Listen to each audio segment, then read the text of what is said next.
हम अपनी अब आगे अपना ज़्यादा टाइम वेस्ट ना करते हुए आगे की हम अपनी क्लासेस करते हैं। हमने अपनी और भी साइकोलॉजी की क्लासेस यहाँ पर रिकॉर्डेड दी हुई है, लाइव क्लासेस ली हुई है, तो आप उसमें जाके साइकोलॉजी के और क्वेश्चंस कर सकते हो। उसमें मैंने मनोवैज्ञानिक्स के बारे में पढ़ाया है, जो हमारे मनोवैज्ञानिक थे उनके बारे में भी मैंने पढ़ाया है कि उनकी जन्म कब हुआ, मृत्यु कब हुई, वो कहाँ के रहने वाले हैं, और उनके सिद्धांत के बारे में, क्योंकि साइकोलॉजी में ज़्यादातर क्वेश्चंस यहीं से बनते हैं कि उनके सिद्धांत के बारे में बताओ, किसने कौन सा सिद्धांत दिया। ठीक है, तो आप वो क्लासेस देखिए। अगर आप उस क्लासेस को ध्यान से पढ़ेंगे तो आपको काफ़ी हेल्प मिलेगी साइकोलॉजी करने के में। ठीक है, अब देखिए हम आते हैं अपने क्वेश्चन पर। हमारा 12th क्वेश्चन क्या कहता है? अधिगम को प्रभावित करने वाले घटक हैं। अधिगम को प्रभावित करने वाले घटक हैं उचित वातावरण, प्रेरणा, परिपक्वता या उपरोक्त सभी। भाई सभी करते हैं। अधिगम को तो प्रभावित उचित वातावरण भी करता है, प्रेरणा भी और परिपक्वता भी। ठीक है, सीखी गई क्रिया वह अन्य परिस्थितियों में उपयोग किए जाना कहलाता है। सीखी गई क्रिया का अन्य परिस्थितियों में उपयोग किया जाना कहलाता है। क्या कहलाता है? अधिगम स्थानांतरण। क्या कहलाता है? अधिगम स्थानांतरण। ठीक है, नेक्स्ट देखते हैं। प्लीज़ हमारे चैनल को लाइक, शेयर एंड सब्सक्राइब करें वीडियोस पसंद आए तो। नेक्स्ट देखते हैं। जब पूर्व प्राप्त अनुभव नवीन समस्या को हल करने में सहायक होता है। जब पूर्व प्राप्त अनुभव नवीन मतलब नई समस्या, ठीक है, को हल मीन्स सॉल्यूशन करने में सहायक होता है, वह है एक पक्षीय स्थानांतरण, धनात्मक स्थानांतरण, ऋणात्मक स्थानांतरण या उपरोक्त सभी। इसका सही उत्तर क्या है? ऋणात्मक स्थानांतरण। नेक्स्ट क्वेश्चन देखते हैं। कक्षा कक्ष अधिगम के लिए कौन सी विधि का उपयोग किया जा सकता है?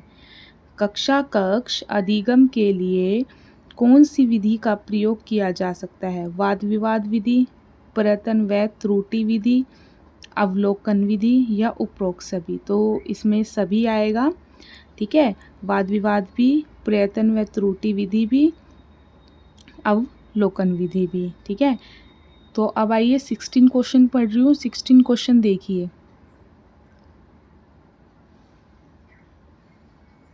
हमारा 16 क्वेश्चन क्या कहता है? कोहलर का अधिगम सिद्धांत निम्नलिखित नाम से जाना जाता है। कोहलर का अधिगम सिद्धांत निम्नलिखित नाम से जाना जाता है। उद्दीपन अनुक्रिया का सिद्धांत, अंतर्दृष्टि का सिद्धांत, प्रयास एवं त्रुटि का सिद्धांत, पूर्ण बलन का सिद्धांत। तो किससे जाना जाता है कोहलर का सिद्धांत? अंतर्दृष्टि का सिद्धांत। देखो क्वेश्चन बन रहा है ना, कोहलर का अधिगम सिद्धांत निम्नलिखित में से किस नाम से जाना जाता है? अंतर्दृष्टि का सिद्धांत। मैंने आपको लास्ट क्लास में कोहलर के बारे में पढ़ाया है। मैंने अभी आपको बताया कि मैंने मनोवैज्ञानिकों के बारे में पढ़ाया है। तो अगर आप उस वीडियो को अगर आप ध्यान से देखेंगे, तो 2 पार्ट्स में डिवाइड है वो वीडियो, तो अगर आप उस वीडियो को ध्यान से देखेंगे तो मैंने सभी मनोवैज्ञानिकों के बारे में पढ़ा रखा है। तो इस तरह से ही क्वेश्चन बन के आते हैं उनके अंदर से। ठीक है, ज़्यादातर क्वेश्चन मनोवैज्ञानिकों के ऊपर ही होते हैं। ठीक है, तो वो उस क्लास को आप ज़रूर से ज़रूर देखिए जो 2 पार्ट्स में डिवाइड है। ठीक है, नेक्स्ट क्वेश्चन देखते हैं। थॉर्नडाइक मनोवैज्ञानिक थे। देखो आ गया क्वेश्चन। थॉर्नडाइक मनोवैज्ञानिक थे, कहाँ के थे? अमेरिका के थे। देखो मैं आपको दिखाती हूँ एक बार एग्जाम्पल के लिए कि मैंने आपको जो पढ़ाया था। देखो अब जैसे थॉर्नडाइक का क्वेश्चन आया है,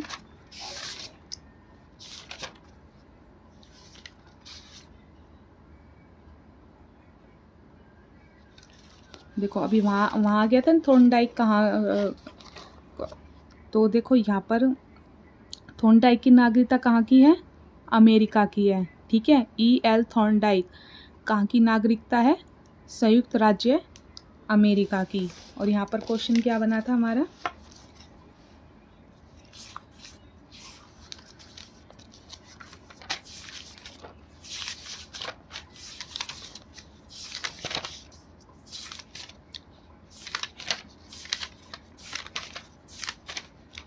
यहाँ पर हमारा क्वेश्चन क्या बना था, थॉर्नडाइक मनोवैज्ञानिक थे अमेरिका के। देखो क्वेश्चंस वहीं पर, देखो अभी इससे जो ऊपर क्वेश्चन आया था वो भी वहीं से आया था, ये क्वेश्चन भी वहीं से आया है। तो ध्यान से उन दोनों क्लासेस को देखें ताकि आप अगर आप क्वेश्चंस जो आए आप उनको अच्छे से सॉल्यूशन कर सको उनका। ठीक है, नेक्स्ट क्वेश्चन हम 18 क्वेश्चन पढ़ रहे हैं भाई। ठीक है, 18 क्वेश्चन देखते हैं। निम्न में से जो सीखने अथवा अधिगम का नियम नहीं है, जो सीखना और अधिगम का नियम नहीं है, कौन सा नहीं है, पढ़ने का। ठीक है, तात्पर्यता, प्रभाव वह परिणाम का, अभ्यास का, ये सब क्या है, सीखने का, अधिगम का नियम है। लेकिन पढ़ना ये नहीं है इसका नियम। ठीक है, ध्यान से देखिए। अनुभव के द्वारा व्यवहारगत परिवर्तन है, अनुभव के द्वारा व्यवहारगत परिवर्तन है। ठीक है, स्मृति, अधिगम, प्रशिक्षण, शिक्षा। स्मृति, अधिगम, प्रशिक्षण, शिक्षा। सही उत्तर क्या है इसका, अधिगम। ओके, नेक्स्ट है तात्पर्यता के नियम का संबंध है, किससे है, अधिगम से। देखो अभी पहले क्वेश्चन आया था ना ये कि निम्नलिखित में से जो सीखने तथा अधिगम का नियम नहीं है, तो यहाँ पे आ गया था पढ़ने का। तो कौन कौन से है, तात्पर्यता, प्रभाव व परिणाम या अभ्यास। तो देखो यहाँ पर यही क्वेश्चन घुमा फिरा के, क्वेश्चंस वही होते हैं, घुमा फिरा के थोड़ी लैंग्वेज चेंज कर देते हैं। ठीक है, तो ये आगे ना तात्पर्यता के नियम का संबंध है, किससे है, अधिगम से, खेल से, अभिप्रेरणा से, स्मृति। तो किससे है, अधिगम से। ठीक है, 21 क्वेश्चन देखिए। फिर देखिए पूर्णाकारवाद के नियम हैं समरूपता, समीपता, संरचनात्मक, उपरोक्त सभी। तो क्या है, उपरोक्त सभी, समीपता, समरूपता और संरचना, ये क्या है, पूर्णाकारवाद के नियम हैं। नेक्स्ट क्वेश्चन क्या है हमारा 22, अंतर्दृष्टि पर प्रभाव डालने वाले तत्व हैं। अंतर्दृष्टि पर प्रभाव डालने वाले तत्व हैं प्रयत्न व त्रुटि, अनुभव, बुद्धि या उपरोक्त सभी। तो क्या आएगा इसका सही उत्तर है, उपरोक्त सभी। अंतर्दृष्टि पर प्रभाव डालने वाले प्रयत्न एवं त्रुटि भी है, अनुभव भी और बुद्धि भी है। पालव था, कौन था वो, शरीर क्रिया वैज्ञानिक। देखो आ गया ये क्वेश्चन। बहुत सारे क्वेश्चंस ऐसे होते हैं जो वहीं से पूछे जाते हैं। ठीक है, आइए नेक्स्ट देखते हैं। नेक्स्ट क्वेश्चन हमारा क्या कहता है, अनुबंध प्रयोगों में अनुबंधित अनुक्रियाओं का विलोपन किस कारण होता है। अनुबंध प्रयोगों में अनुबंधित अनुक्रियाओं का विलोपन किस कारण होता है, प्रत्याशा में कमी, अवरोध में वृद्धि, पूर्णबलन की अनुपस्थिति या अंतर्नोद की कमी। तो किससे होता है, पूर्णबलन की अनुपस्थिति। ठीक है, नेक्स्ट देखते हैं, आइए।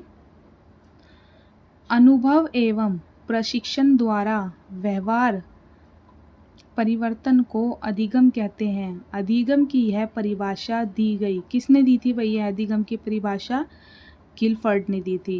किसने दी थी, गिलफर्ड ने। नेक्स्ट है निम्नलिखित में से किस परिस्थिति में प्राणी में निष्कर्षता सबसे अधिक पाई जाती है।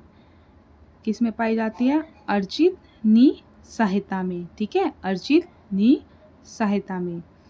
नेक्स्ट क्वेश्चन क्या है हमारा 27 क्वेश्चन कि धनात्मक अंतरण का तत्व निम्नलिखित में से कौन सा है। धनात्मक अंतरण का तत्व निम्नलिखित में से कौन सा है, उच्च अभिप्रेरण, सीखने का अधिगम, विभेदी पूर्णबलन या पुरस्कार।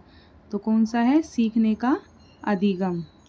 कौन सा है, सीखने का अधिगम। नेक्स्ट देखते हैं, टॉलमैन के सिद्धांत में किस तरह के व्यवहार की व्याख्या पर बल डाला गया है। टॉलमैन के सिद्धांत में किस तरह के व्यवहार की व्याख्या पर बल डाला गया है, क्रिया प्रस्तुत व्यवहार, उद्देश्यपूर्ण व्यवहार, आवनिक व्यवहार या चरण व्यवहार। तो किस पर डाला गया है, चरण व्यवहार पर। ठीक है, नेक्स्ट देखते हैं, पूर्ण बलन से अप्रभावित होकर, पूर्ण बलन से अप्रभावित होकर मात्र प्रेक्षण के आधार पर अधिगम की प्रक्रिया होती है। यह दावा किनका था? किनका था भैया दावा? टॉलमैन का ये दावा था। किसका था? टॉलमैन का।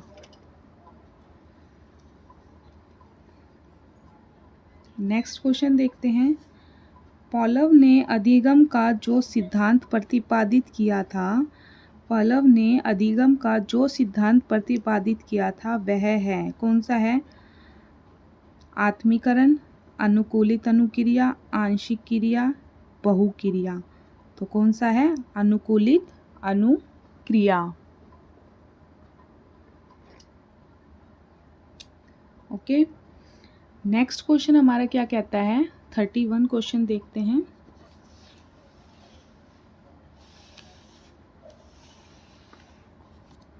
थोड़ा बुक को फोल्ड कर लेते हैं। 31 क्वेश्चन क्या कहता है हमारा?